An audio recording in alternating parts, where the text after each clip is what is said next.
Bonjour à tous. Alors aujourd'hui, je vais vous donner 5 conseils pour bien réussir votre mémoire en école de commerce. Alors mémoire d'école de commerce, mémoire de management d'une manière générale, alors particulièrement pour les mémoires d'école de commerce, parce que c'est une méthodologie qui est particulière.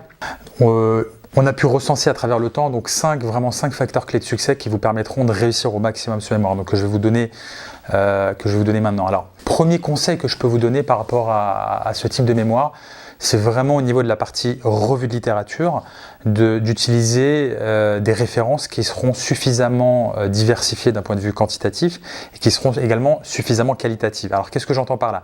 Quantitative, donc au minimum une vingtaine de références, donc avec un niveau de diversification suffisant.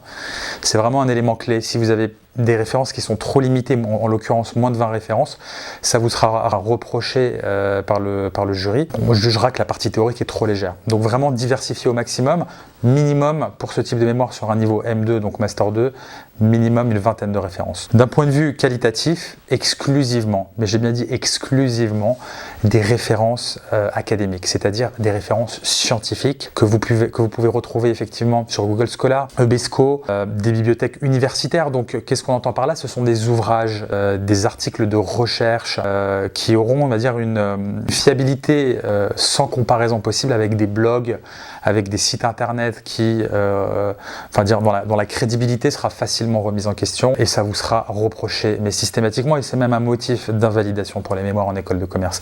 Donc veillez à utiliser, mais vraiment exclusivement, et j'insiste là-dessus, puisqu'on voit ça régulièrement, c'est vraiment d'utiliser des références de poids, des références scientifiques, académiques. Donc ça, c'est pour l'aspect qualitatif de vos références. Et naturellement, corollaire direct de cela, c'est de bien citer vos références en note de bas de page. Systématiquement, sur quasiment chaque page, vous devez avoir des notes de bas de page qui vont justement citer ces références académiques que vous aurez utilisées. Et donc, on devrait en avoir à peu près une vingtaine, au minimum, pour la partie revue de littérature. En un coup d'œil, déjà, le jury ou le directeur de mémoire verra si on est sur un travail qui est plus ou moins qualitatif, que ce soit au niveau de la diversification des sources ou au niveau, on va dire, de la qualité, de la recevabilité des sources.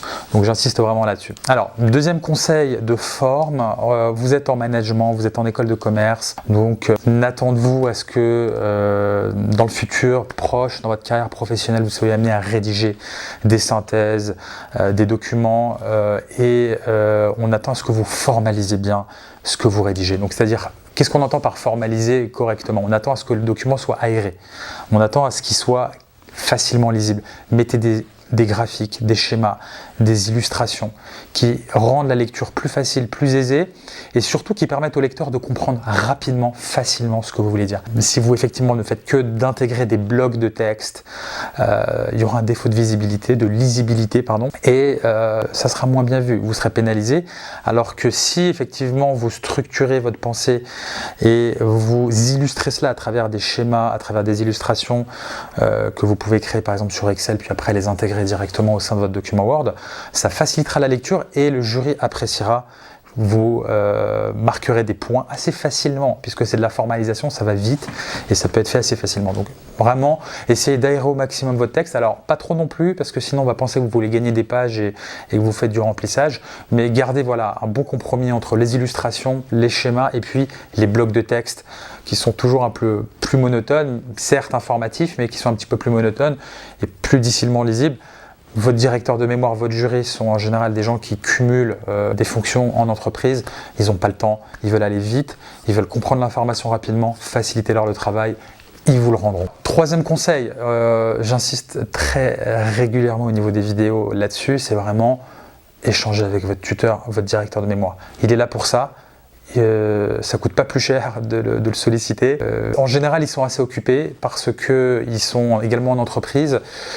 Certains répondent pas, certains répondent peu, mais il ne faut pas hésiter à communiquer avec eux. Déjà, vous n'avez rien à perdre, vous pouvez avoir qu'un retour constructif qui va vous aider à rédiger le mémoire, avoir le point de vue du directeur de mémoire. Le fait d'avoir pris l'initiative d'échanger avec lui, ça va montrer que vous échangez, que vous prenez l'initiative, que vous faites des points avec la personne, et ça c'est aussi valorisé en entreprise et ça sera aussi valorisé dans le cadre de l'évaluation.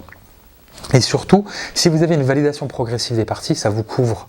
Vous êtes certain qu'on ne va pas revenir, enfin que le tuteur ou le jury ne va pas revenir là-dessus, sur ces parties-là, on va dire en contredisant certains éléments que vous avez pu aborder, puisqu'ils ont déjà été validés. Donc vous capitalisez, on va dire, dans votre rédaction et vous validez chacune des parties. Donc c'est important d'échanger avec votre tuteur, c'est vraiment un élément clé. Quatrième conseil, un petit peu évident, mais j'insiste là-dessus, puisque le jury va vite dans l'évaluation. Ils vont tout de suite voir s'il y a un déséquilibre entre la partie théorique et la partie empirique, donc la revue de littérature et la partie empirique. Veillez à garder un équilibre d'un point de vue quantitatif entre ces deux parties. On ne peut pas avoir une revue de littérature qui va faire 35 pages et puis une partie empirique qui va faire 10 pages ou 5 pages. Ça n'a pas de sens. Il y aura un déséquilibre, ça vous sera reproché. On va vous demander soit de développer plus la partie empirique, soit de réduire la partie théorique. En général, c'est plutôt la première option, donc de développer substantiellement la partie empirique pour avoir un équilibre quantitatif entre les deux parties. Donc veillez à bien respecter cet équilibre-là. Veillez à avoir un échantillon suffisamment important et à détailler au maximum on va dire les résultats que vous avez pu tirer de votre étude empirique pour avoir justement cet équilibre entre la revue littérature et la partie empirique. Alors, cinquième et dernier conseil, tout le but de votre mémoire, c'est d'apporter des préconisations à la fin. Donc ces préconisations, elles ne peuvent pas être entre guillemets bateaux, elles ne peuvent pas être superficielles, ça ne peut pas être des choses évidentes. Il faut que ça apporte véritablement de la valeur et que ça découle des conclusions que vous avez pu tirer de votre partie empirique, des hypothèses que vous avez confirmées ou infirmées. Et à partir de là, vous dégagez des préconisations qui apportent une véritable valeur à l'entreprise dans laquelle vous avez travaillé. N'hésitez pas à insister sur ces préconisations, c'est très valorisé. C'est vraiment le cœur de votre travail, c'est le cœur de votre valeur ajoutée. Donc insistez vraiment sur ces préconisations, formalisez-les correctement pour que le jury puisse bien les voir apparaître. Et en lisant ces préconisations, le jury va voir que vous avez apporté quelque chose, que votre mémoire a son intérêt, que votre réflexion, votre démonstration a abouti sur des préconisations effectivement qui vont servir à l'entreprise dans laquelle vous avez exercé. Voilà, je vous souhaite bon courage pour votre mémoire et je vous souhaite une excellente note dans le cadre de cette évaluation.